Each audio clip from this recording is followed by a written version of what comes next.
Hi, everybody. My name is Dr. Beth Leahy, and I am the director of UTC's Writing and Communication Center. And I have been invited by Dr. Zahry to provide some tips and tricks for writing to you. And I'm calling this presentation 8 tips and tricks for writers, but if you're following along, you're gonna call me out and notice I'm telling you more than 8 things, really. So kind of cheated and made it sound simple, but it's not. So here's the agenda that I have for this. Call it a workshop, but it's not really a workshop since there's not an interactive component for it. But what I have is 4 style tips to improve sentence readability.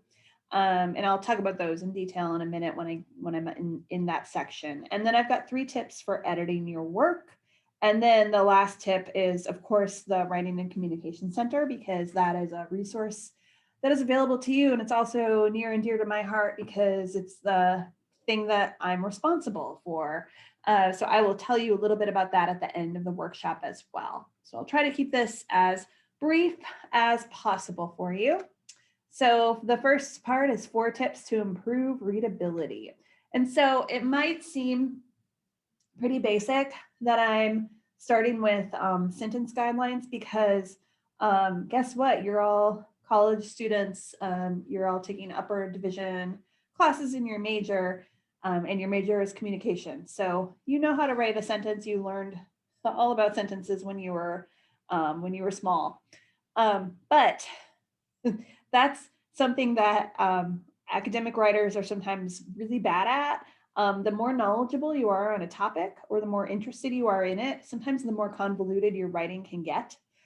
You have experienced that as readers for sure. If you've ever tried to read an academic article or some piece of theory where you've gotten a little bit stuck in the language and you've had trouble unpacking or understanding what the writer says, that might be because they're not striving for readability. So readers generally, the way we read a text, we want to know who's doing what to who, even if there's not always going to be people in your sentences.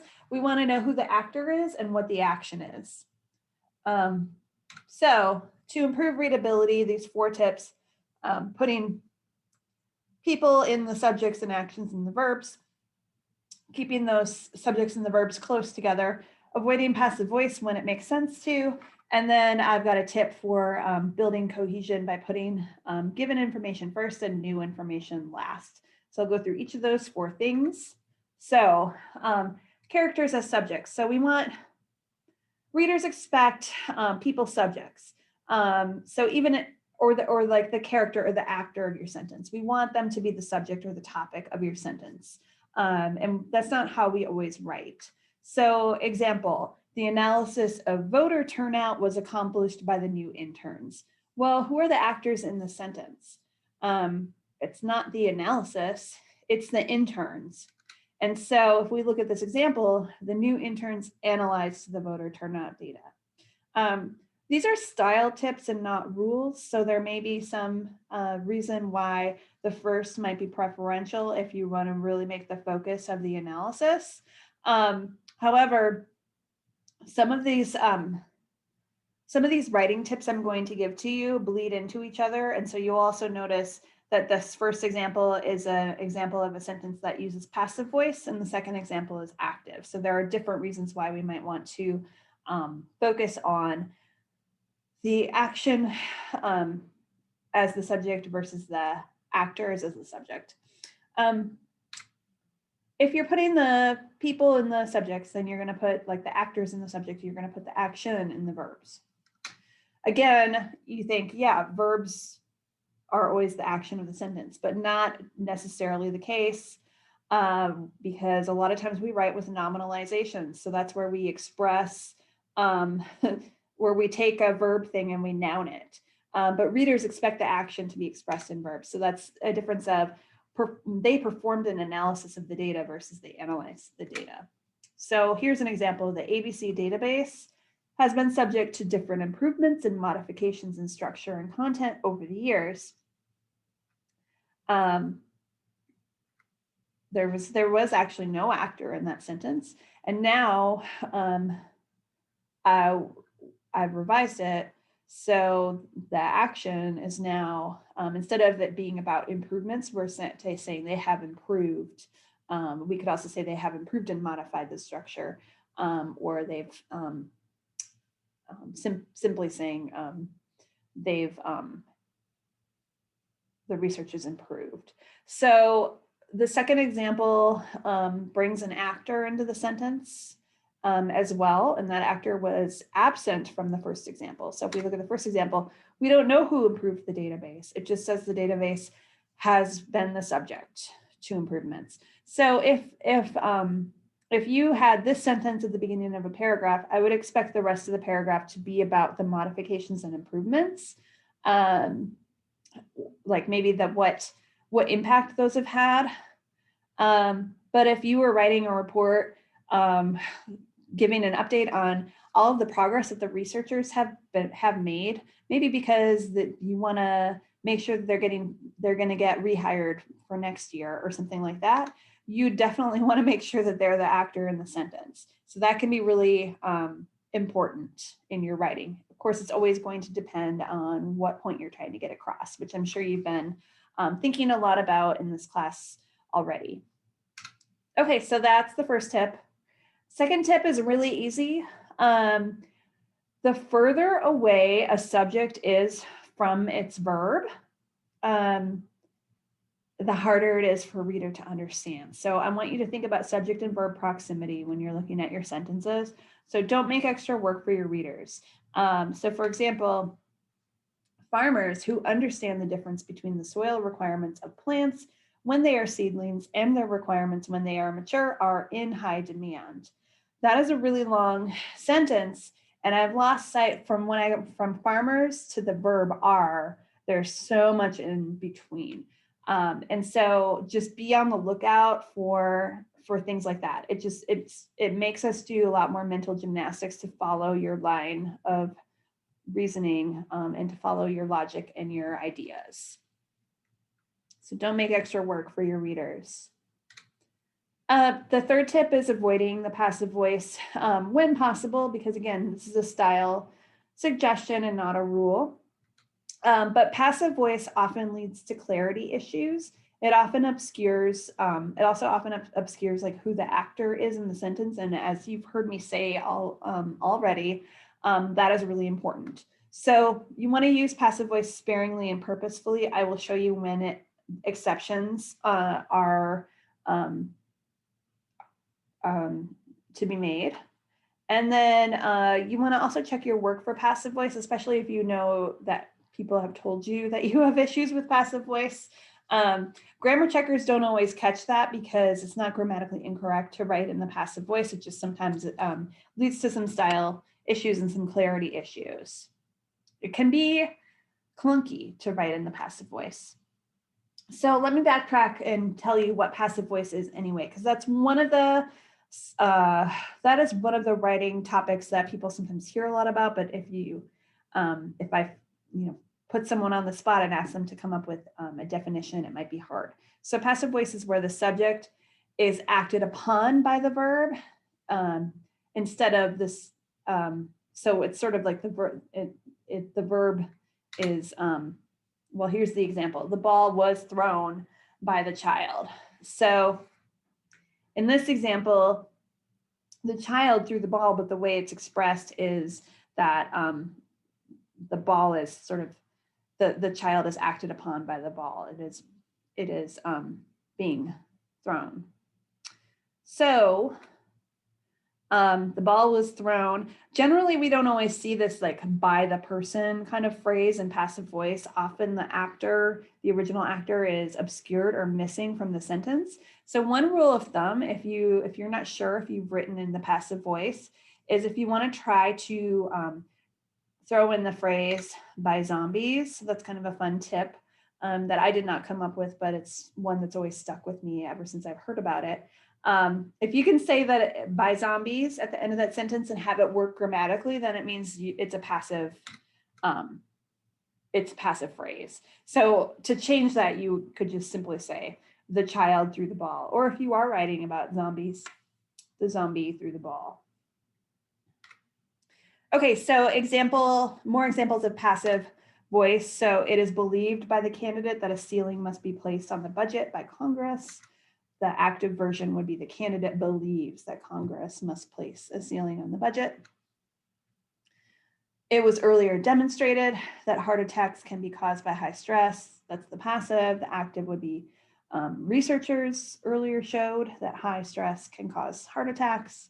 And then the man was bitten by the dog versus the dog bit the man. It's going to always depend on what you want to emphasize. So there may be times where you might want to emphasize where you like the passive construction better for the point that you want to get across. Speaking of which, here are the exceptions of when to use passive voice. So sorry for this busy slide with a long list, but to emphasize the action instead of the actor. So for example, maybe you want to emphasize that there was a long debate and that the proposal was endorsed. And it's not so much important that the committee did the endorsing of it. To keep the subject and focus consistent throughout a passage. So in this example, the subject of the passage and the focus of it is on the proposal. So the data processing department had a proposal, and after a long debate, the proposal was endorsed. And then to be tactful by not naming the actor. So mistakes were made. The procedures were somehow misinterpreted. So we see that a lot in workplace writing sometimes. And then when to use passive voice, some other examples to describe basically when the actor is unknown or important. So every year, thousands of people are diagnosed as having cancer. We don't necessarily need to say every year doctors diagnose thousands of people for having cancer, because that's sort of implied. Or to create an authoritative tone, visitors are not allowed after 9 p.m. Makes more sense to say something like that versus, the zookeeper does not allow people in the zoo after 9 p.m. It's also easier to fit something like that on a sign. Okay, so tip 4, that is building cohesion with the given new principle. So cohesion is where your ideas are logically linked, your sentences then are logically linked, and that helps build connections for your audience. So that definitely improves readability. So use the given new principle for that cohesion. So given means, sometimes some people call this the old before the new principle, or the given new. So that creates a framework for your readers to digest new information. So you're ordering the given information before the new information. So it makes it easier for us to see how new information fits into what they already know, because it creates a context to help us make sense of the new information that you're giving us. So that means you need to start your sentences, consider starting your sentences with given information. So that's information your readers already know, or that you've just introduced, information they can ascertain. And then you want to use your use your openings to refer back to things that you've just introduced as a way to gently kind of build on that to introduce something new. So don't begin your sentence with new information or technical information, because you put that at the end. So the new information goes last. So end your sentences with things we can't anticipate. So that could be the new information or the technical information. And then you can use transitions to convey the connections between the ideas. So you're ending with something new. Your next sentence, you can start with that information because it's not new anymore, and you can use transitions to refer back to that. That's a dense way to talk about this. So let's look at an example, and then also you can certainly Google given new principle for cohesion, and you should be able to find some resources and tips pages for that if this sounds like something you want to learn more about. So here's an example from a paper a student wrote about genre. They had to analyze a type of communication, a genre of communication. So their example reads, genres of communication are part of our everyday lives. My friends from high school and I have a group text message. And this is a genre I use a lot, staying connected with my friends and reminding myself that I am a confident person. are two of the ways the group texts function socially. So in this passage, what's the given information and what is the new information? Well, I've highlighted the new information in blue and the given information in red. And as you can see, the first sentence I left blank because that's the first sentence. Everything in there is new. The second sentence, the given information is the genre I use a lot because I've just said genres are a part of our everyday lives. So that's given information. The new information is my friends and I from high school have a group text message because I haven't mentioned them yet. So then in the third sentence, staying connected with my friends. So the staying connected and the reminding myself that I'm strong, those are things that I hadn't brought up yet. So that's new. But my friends and the group texts and that their kind of function socially kind of goes back to information I've already talked about. Okay. So here's how you can revise that with attention to the given new principle. Genres of communication are part of our everyday lives. I left that the same.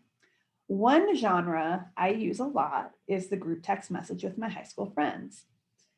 These texts function socially by helping me stay connected with my friends and reminding me that I'm strong. So we're keeping the new information at the end of the sentence and we're using the beginnings of the sentences to kind of refer back to things we've already said. So this one refers back to, this is the genres of communication. Okay, now I'm going to talk about a specific instance of a genre.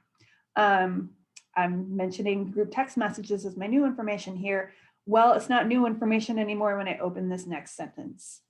Now it's these texts that the text messages I just talked about. These texts function socially. So that's how that works. I was going to ask if you had any questions, but how would I know? All right. So the next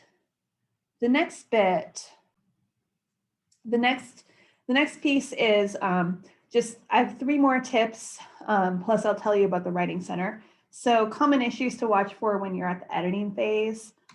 So I just have 3 things that I chose to talk about: vague pronoun reference, sentences not being parallel, and then wordiness. That's kind of a bigger animal here, but that's something you should always be on the lookout for when you're editing your writing. So vague pronoun reference, that's our 5th tip.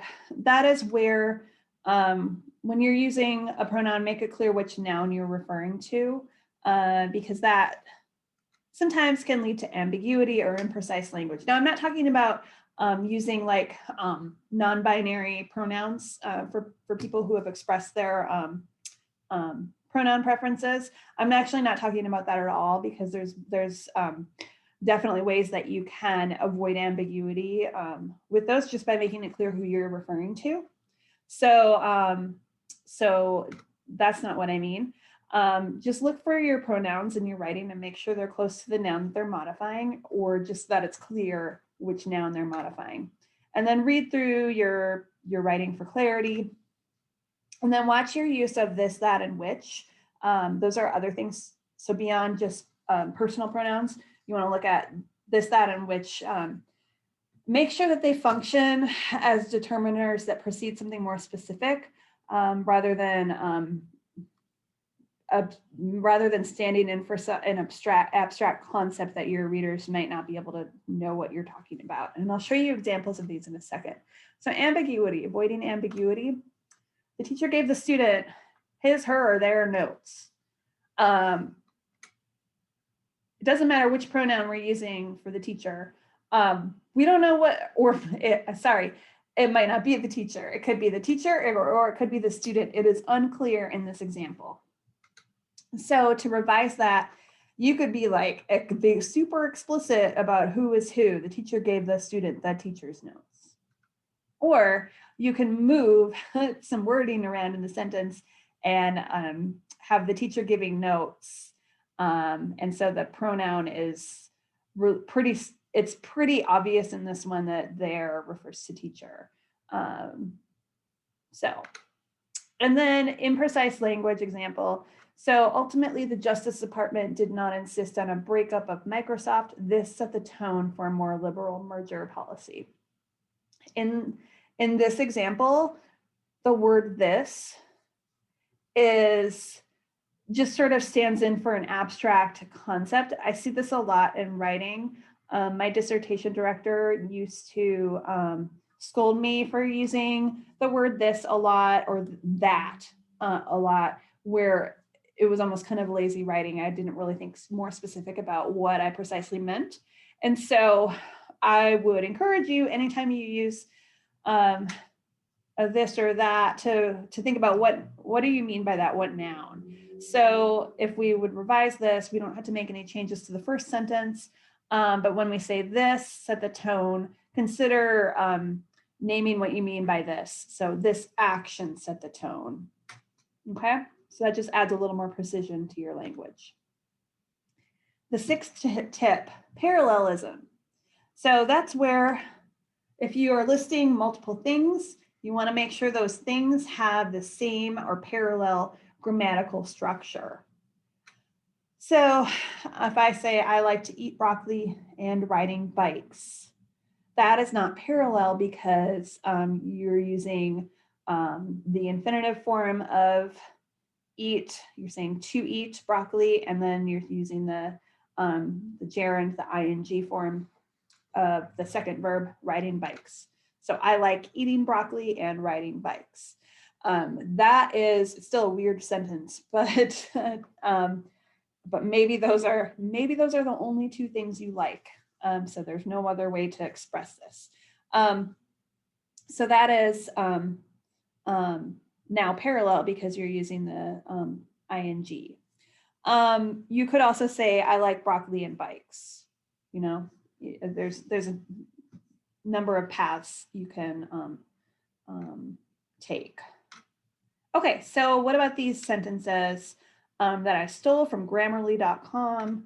So are they parallel? My hobbies include swimming, hiking, and a good book. That is not parallel because we've got two ing verbs, and then there's no verb in the third thing in the list. Second example, public transit, such as buses or a train, can help reduce air pollution. That's trickier. It is not parallel because buses is plural and train is singular. And then the detective deftly and with pizzazz. So there's this adverb here, and then this prepositional phrase with pizzazz. So that's not parallel either. So the revisions for these, my hobbies include swimming, hiking, and reading. So now all three of those things are using the same verb form. The second example, we revised it so that both of the items of transportation in the list are plural. And then we took out the adverb and just said with deftness and pizzazz. The detective outlined how the crime had been committed. That's a little wordy, as you'll see in a minute, because I would suggest that you might edit that for wordiness as well. So the last major tip, and then we'll talk about the writing center, is tip 7, edit for wordiness. So a lot of the things that I've already talked to you about really speak to eliminating wordiness and using more economy of language for clarity. But a lot of times we still need to go over our writing with a little bit more focus once we get to the end of our first or second draft, to look more for places where we can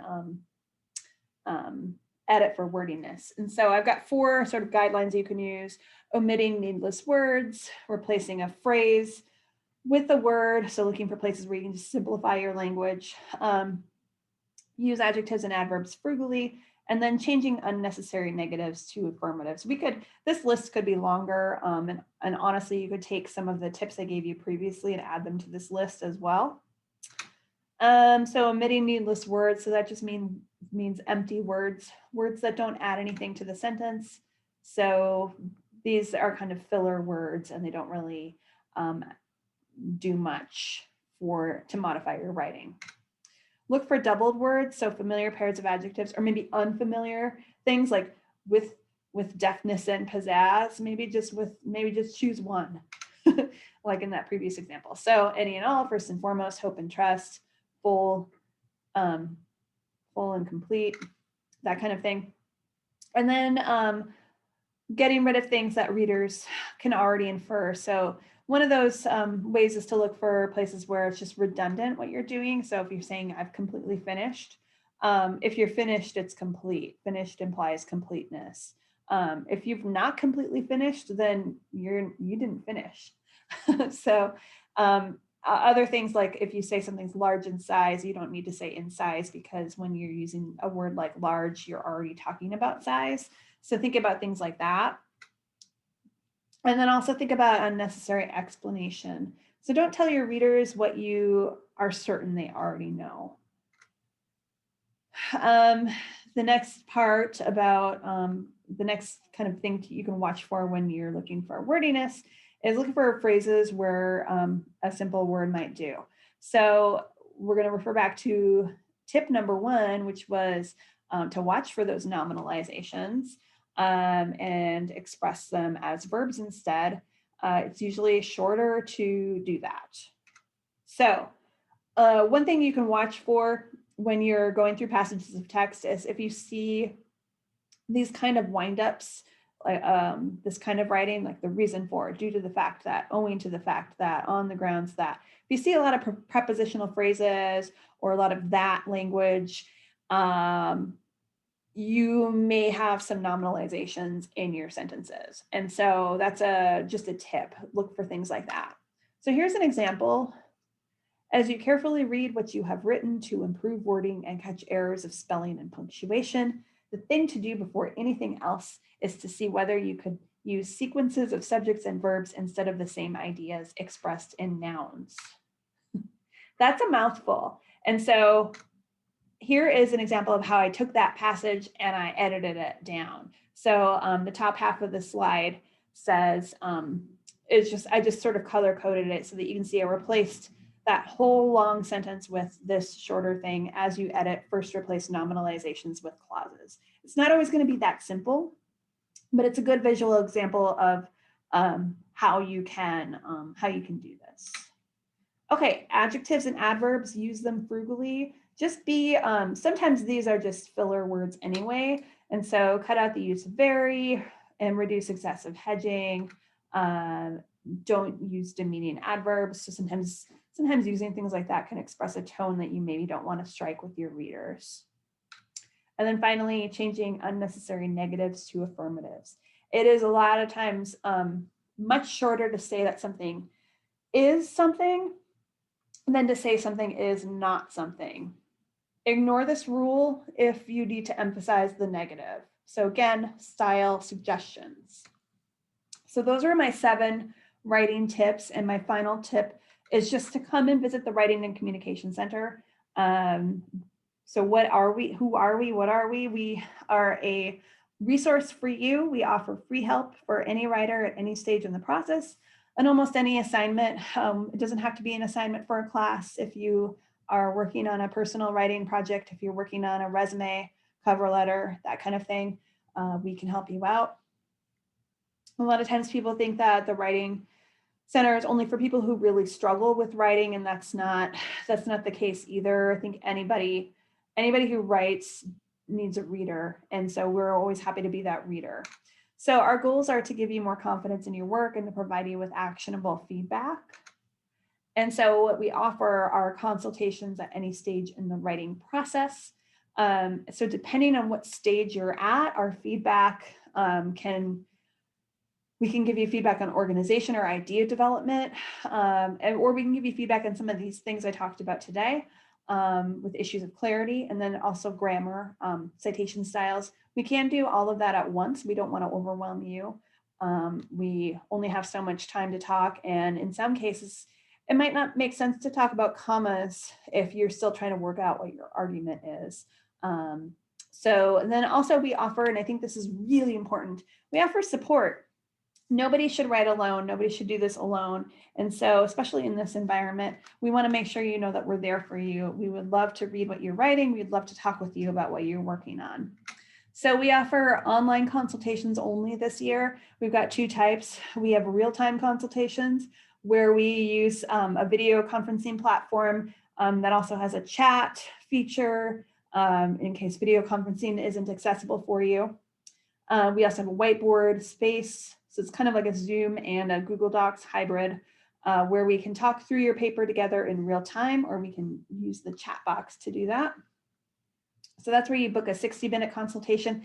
It doesn't have to take 60 minutes. If you know it's going to only be like a 15 or 20-minute conversation, that's fine too. We just don't have a way to have, I had to set a limit to how long our consultations would be, and I wanted to make sure we have enough time. So don't let the 60-minute time slot hold you back from booking with us. If you were hoping to keep it shorter, we can do that too.